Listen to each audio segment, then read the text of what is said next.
Hello lovely audience, welcome back to another quick tutorial of Quick Guide. In today's video, I am going to show you how can you log your profile into Facebook. So without any further ado, let's dive right into this exciting video. Step 1. Open your Facebook application. Firstly, you have to open your Facebook application, and after opening the application, you can see your profile button just beside the videos into your Facebook. You just simply have to click into that. Step 2. Log the profile. Now after coming to your Facebook profile, just simply click into the three dots into the right side into your profile. And after clicking there, you can see this lock profile option just below the view as option here. Click into lock profile.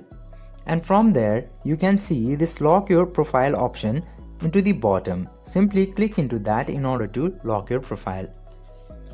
After doing this, your profile will successfully be logged.